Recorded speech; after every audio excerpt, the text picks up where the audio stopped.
Raids that were concluded or being conducted in Spaza Shops in Soweto this afternoon. As a result, some shops have now been closed. Let's get the latest with our reporter on the ground, Mbalenhle Mthethwa. Mbalenhle, a very good afternoon to you. What is the latest now? We're understanding there's some shops that are being closed where you are.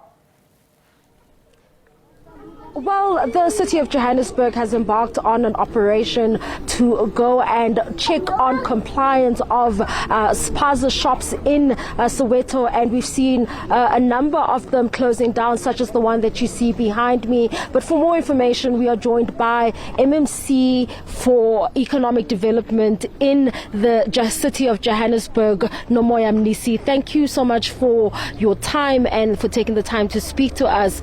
We are standing behind what looks like a shutdown Spaza shop. Talk to us about what your operation has unearthed today. Good afternoon to you, Mbali, and your viewers at home. So this morning we started with the multidisciplinary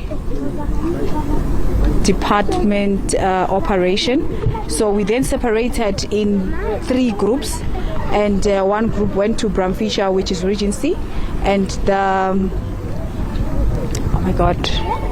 and the other 2 groups, it was myself and the MMC Mgcina, who is MMC for Development Planning. So in the group that I was leading, because we have not yet consolidated the numbers, the group that I was leading, we went to about 4 Spaza Shops and we closed down all 4 Spaza Shops. Now, in the first one that we went to, we discovered the live ammunition for, I think it's for 2 firearms, but I can't give the exact firearms, which ones are those, but SABC was here with us and they did indicate which firearms are those ammunitions used for. And then the big boss, obviously, because you know, we found the employees and the big boss arrived. The big boss does have legal documents to be here in the country, but the employee does not have the documents to be here in the country, like completely doesn't have them at all. And then we discovered that this big boss is leasing the property from a South African lady who does not reside here in Soweto. He resides somewhere in Western area. And then we then requested, obviously, for issues of compliance, the building control, and then we discovered that it's a shop, you know, the old shops that were meant for businesses in townships. So it's one of those. And then they don't comply for fire. They don't comply as well for environmental. They don't have environmental certificate. So we also discovered that there's a room where they store all the expired products. Now, what was interesting, or rather a concern for us, was that in that room we found medication for kids, and in those medication it was your Calpol, your Panado. I can't remember the third one. I think it was Berlin or Benelin, something like that. And we then checked the labeling and the packaging of those, and we discovered that in that packaging the expiry date is 2025. Now, what was concerning was that why was it placed together with the expired products? So we then took everything, because they were claiming that they were waiting for pick it up.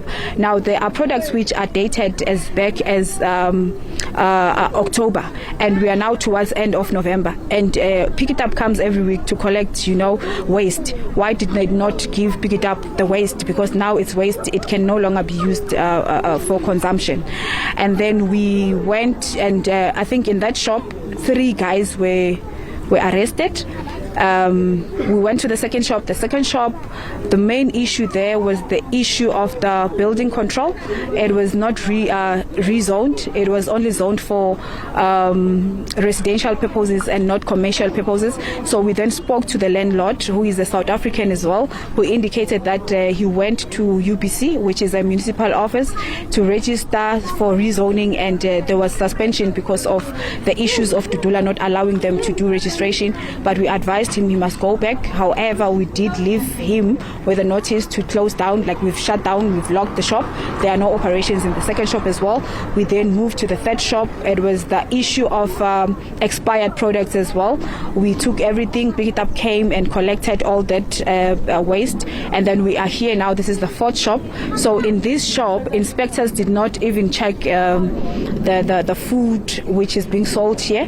What we discovered when we arrived, there were 4 males, and then 1 is a minor, and then 1 does have documents to be here in the country, and the second one as well does have, which is the owner, but then the employee also does not have documents to be here, in South Africa. So what we then did, we then arrested the 2, because the employee, how does it make sense that you employ someone whom you know that they are not supposed to be here while you are complying with the laws? And what's the next step here? I mean, right now we see that these areas are closed, but also just give us clarity on the zoning issue. What is the zoning or rezoning, and why is it important? So the rezoning is very much important, because if a property is meant for residential purposes, you then get rates, or you rather pay rates which are related to social. But then if you then rezone to your property to commercial, you must then pay the municipality rates which are equivalent to business or commercial purposes.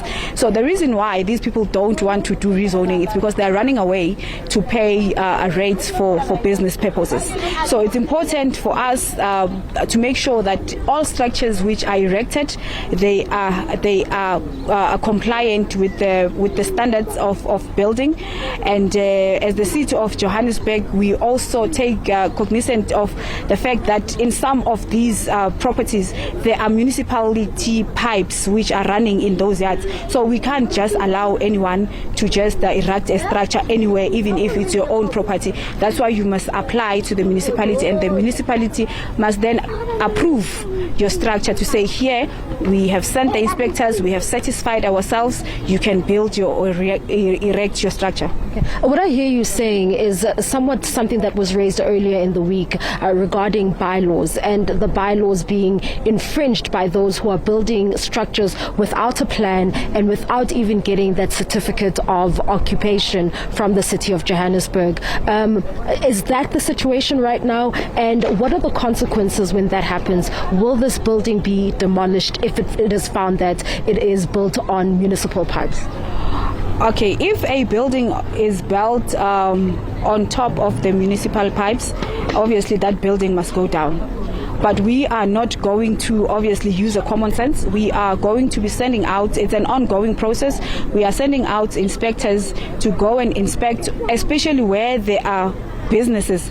We are sending inspectors to inspect if a property where the business is being run, that business was approved by a municipality, and make sure that where a property we are able to assist. If, for example, we are saying that, okay, as there's a serious cry across the city of Johannesburg in townships to say we want our township economy back into our hands as township residents. So we are going to say then, okay, let us look into the property, speak to the landlord to say, do you want to continue with the business? Because if we have discovered that the person who's operating here does not have the proper documentation, let's release this person, deport this person back to their country, and then let's see how then do we assist, because we are not doing this process to also punish, our residents, our community, our society. We are doing this so that we ensure that we don't belong to a city which is governed by lawlessness. There must be proper systems which run and governs our city. Okay. Thank you so much. Strong words from the MMC for Economic Development in the city of Johannesburg, saying that they are really ensuring that all those who are running businesses are doing so lawfully. For now, it is back to you in studio. We do understand that there might be another incident in Diepkloof where we are going to be heading with the MMC, and we will bring you the latest as soon as we get there. Thank you so much to SABC News reporter, Mbalenhle Mthethwa.